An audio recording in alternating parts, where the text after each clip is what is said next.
All right, everybody, welcome back. We're going to be doing linked lists today. So what we're going to do is we're just going to jump right into it. Don't forget to do the daily attendance and join the Discord server if you haven't already. All right, so we're going to create a new file. We're going to rename that file linked list.java. All right. Inside that file, we'll say public class linked list. Bada boom. All right. So now today we're going to be talking about nested classes. All right. What are nested classes? This is when you define a class inside another class. All right. So if the class inside the other class is public, then someone can use that nested class. If it's private, it could only be used in the implementation of the class that it is within.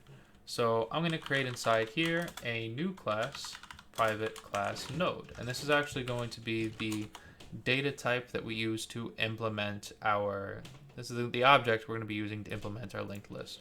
Now, if you read what we had here, all right, a linked list is composed of separate nodes, all right, and each of those nodes have two pieces of information: the data in that part of the linked list and a reference to the next node in the list, all right, where the last one references nothing.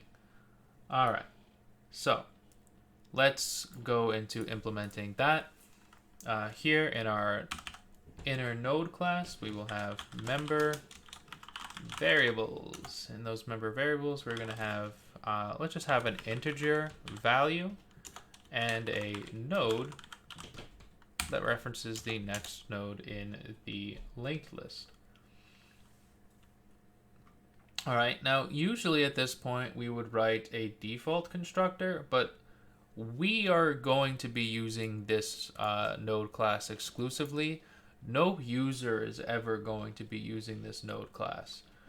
So since we aren't ever going to be using this default constructor, we're not going to bother making a default thing. So let's just say public node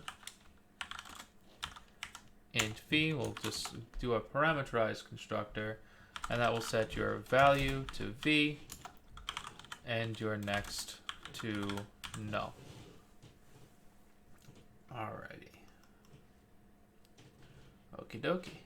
And yeah, that's your nested class. Super simple. So this node class represents one segment in a linked list structure. All right. And now we're just very quickly going to add a little bit to the linked list, and we're going to build this throughout the week. The linked list only needs one member variable, and that member variable is a node that refers to the head of the list. In a linked list, all we need to know is where that first node element starts, and then each node will point to the next one in the list until we reach null, which means we've reached the end of our list. All right. You know what? Why don't we just put in one last thing? We can put in the default constructor for a linked list, which, since this is a public class and users are going to be using this, we'll say public linked list,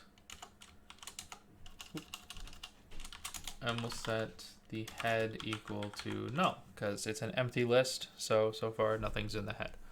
All right, why don't we end off here? This is a great place to stop. We've started our linked list class, given it the node class that it needs to actually be implemented, wrote down the member variable and the default constructor. Tomorrow we'll start adding in member methods and maybe even the parameterized constructor. And then we'll test this the next day. All right, guys, great work. Again, don't forget to do the daily attendance. Some of you guys are slacking on that. Make sure you're doing that. And see you in the next one. Bye.